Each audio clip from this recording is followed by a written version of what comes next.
This episode of Real Wellness will provide you with a rundown on the benefits of magnesium, chronic pain and inflammation, and we'll take a look at a fitness trend.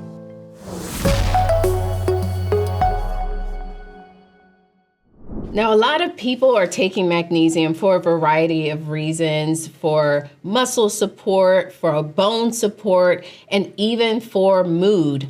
But we're going to focus on magnesium and sleep. All right, magnesium continues to be a hot topic. Yeah. And you all love to hear about magnesium. Every time we talk about it, you are tuned in. So we figured we would kind of narrow our focus and talk about sleep. Yeah, remember when we first started talking about doing something on magnesium, our initial thought was, maybe let's list out, the top 5 or 6 researched benefits, right? But there was so many more.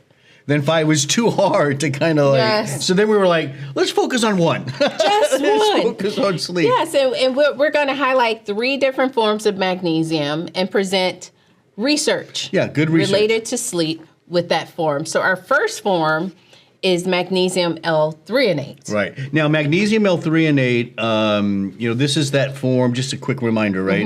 Mm-hmm. That helps to deliver more of that elemental magnesium into your brain, into your central nervous system. Yes. Right? Mm-hmm. So that's the key difference there than some of the other forms. Yes, absolutely. And so this was a randomized, double-blind, placebo-controlled, parallel arm study, compared 38 individuals.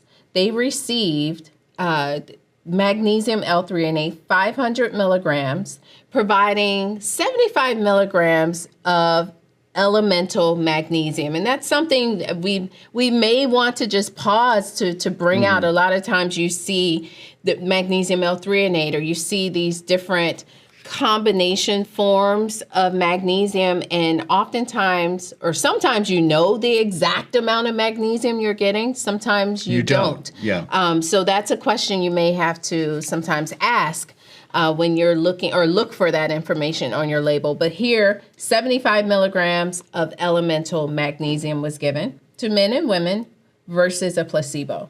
Yeah, and so those that received the magnesium L-threonate, it's really good results. Improvements in sleep quality. Now that's a big one, right? A lot of times you may feel like you're getting sleep, your 8 hours, but you're still waking up, you're a little groggy. The question is your quality of sleep good? Yeah. And that looks at the deep sleep time periods, REM stages. And so magnesium L-threonate was great for that. Also, mood was better throughout the day. When you're up, people were more energetic, more alert. And they actually performed their daily activities a little bit better. That all sounds good to me. I know. Use some of that right now. Absolutely. Now, our next form of magnesium is magnesium oxide. This was also a randomized, double-blind, placebo-controlled trial, 46 individuals for 8 weeks. These individuals were also given 500 milligrams of magnesium oxide. Now here, we don't have the exact dose of magnesium, but we do know magnesium oxide is one form that we like because it delivers more elemental magnesium. Yeah, you're getting better absorption overall with it. And so our results here with this study: increase in sleep time. Yep. Sleep efficiency. I like this next one. Serum melatonin levels. Yeah, they went up. increase. They went up. When you're not taking it, you're taking the magnesium oxide. Now I have some theories, but I guess we can maybe talk about that on a different show, the connection between magnesium and melatonin. But there was also decreases in the insomnia severity index, sleep onset latency, meaning that, you fall asleep faster when you're in the bed, and early morning wakening and serum cortisol. Which tells you that magnesium oxide is having almost a balancing effect between your melatonin.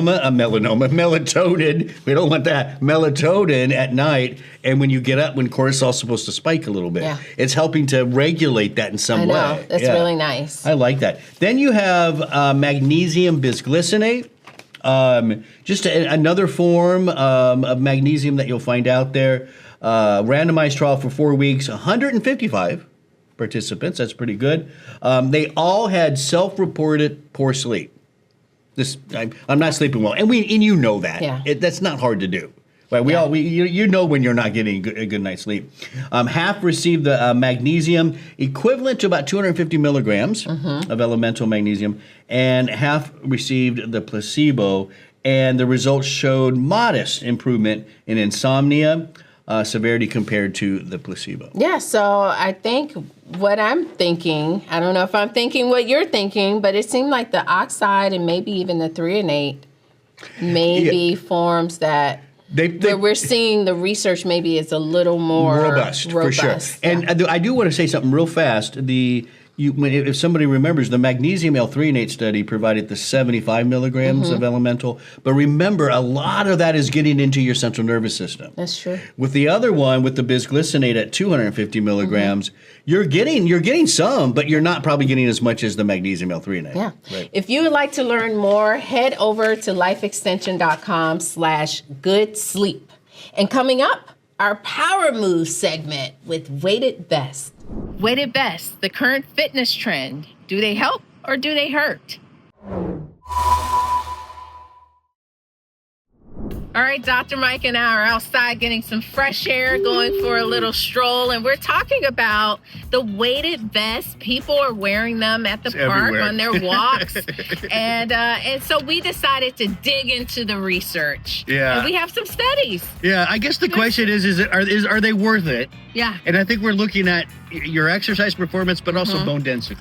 Yes, and we do have some promising research there. The first study is a pilot study. Now, this study was looking at sprinters, and those sprinters had about 3 to 5 training sessions per week, and this was about a 3-week study.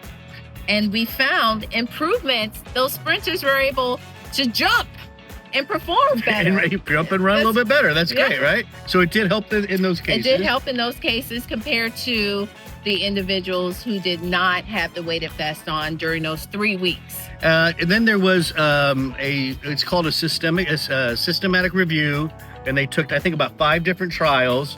They combined it all, and they concluded that wearing the vest was associated with improvements in running times and velocity. Those were sprint runners, too. This was one I liked because I'm not really a sprinter anymore. I used to in high school. But this is resistance training program using weighted vests. Now, I also see this. And there was a control group. Now, this control group, they didn't really match properly because these were more of a low resistance group. But the weighted vest group had improvements in gait speed, leg power. So it did help to improve their performance. Yeah. So overall, I think when you look at the research, more is needed. Oh, for sure. And that's the case for just about everything we do in this industry. But it looks like, listen, if it's something you can do and your doctor says it's okay, it may help your performance a little bit better. But what about bone density? We love this bone density. Now, this was postmenopausal women, 3 times a week, 32 weeks, and this was during a 5-year period. And the weighted vests, and they were wearing those weighted vests doing jumping exercises like, the Zumba classes and the step classes. And there was a significant less bone mineral density loss. Right.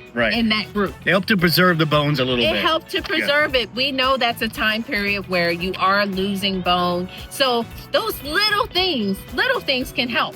Who shouldn't wear a vest? What do you think? If you have back problems, spinal stenosis, neck problems, neck injuries, don't wear the weighted vest. It's just not worth it. You can cause more problems.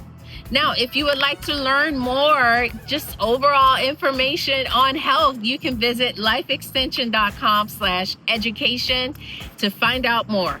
Hey, thanks for watching. Be sure to like, subscribe, and ring the bell so you don't miss our upcoming videos. This episode of Real Wellness is brought to you by Life Extension. Get $10 off $50 or more, plus free shipping, with the discount code WELLNESS at lifeextension.com. Chronic inflammation can lead to chronic pain. Consuming the right nutrients can help. Let's talk about something that's getting a lot of attention in nutrition research: targeting inflammation to manage chronic pain. Inflammation is the body's natural response to injury or infection, and pain is a key symptom because the chemicals that drive the inflammatory process amplifies pain by sensitizing nerves. Something else that's getting attention: the Dietary Inflammatory Index. This index was developed to measure the inflammatory potential of your diet. In other words, how likely the foods you eat are to either promote or reduce inflammation in your body. Now, certain foods can increase inflammation. These include things like red and processed meats, refined carbohydrates, and sugary beverages. Removing them completely can be challenging. The key message here is moderation. Now, on the flip side, there's a long list of foods and nutrients that can help reduce inflammation. Focus on the consumption of fruits, vegetables, whole grains, legumes, nuts, and olive oil. Also increase dietary intake of omega-3 fatty acids. 2 to 3 fish meals per week are recommended, preferably fatty fish high in EPA and DHA like sardines, salmon, and trout. Herbs and spices can also make a big difference. Think garlic, ginger, onions, pepper, thyme, oregano, rosemary, saffron, and turmeric. These colorful herbs contain anti-inflammatory antioxidants that can calm inflammation in the body. Fun fact, they can also promote healthy gut bugs, which also balances inflammation. Let's look at a few examples backed by solid research. First up, garlic. A review of 16 clinical trials found that taking garlic daily led to a significant reduction in inflammation markers like CRP. Next up, ginger. In people with type 2 diabetes, studies show ginger can lower several key markers of inflammation like CRP and IL-6. Then there are omega-3 fatty acids. A massive analysis of 32 studies found that adding omega-3s to your diet, like fish or even flaxseed as a plant-based source, can reduce levels of inflammatory markers. Turmeric, one of my favorites, contains the active compound curcumin. That's another powerful anti-inflammatory nutrient. So whether you're adding more anti-inflammatory foods to your plate or taking targeted add-ins, small changes can make a big difference in supporting a healthy inflammatory balance. To learn more about testing for inflammation, visit lifeextension.com/inflammation test. All right, let's take a look at this week's Wellness Win.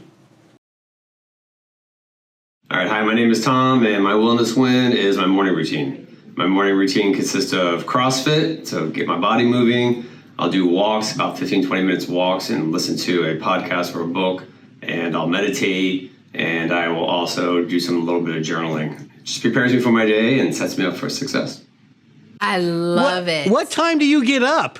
I don't know, Jeez, but I love everything about your morning. It is, hashtag Tom's morning. Yeah, we've had a lot of morning wellness wins. We have. And so I like that because I think it's so important how you start your day because it's going to dictate so much down the line and as the day goes on. Well, so I love he's it. starting it off right. You can tell that, it looks like he's in his office and he is not having a bad day. He's not at all. He's a Fonzie Tom. All right, listen, that could be you. You could submit your win to wellnesswin@lifeextension.com, and we'll see you next week on Real Wellness.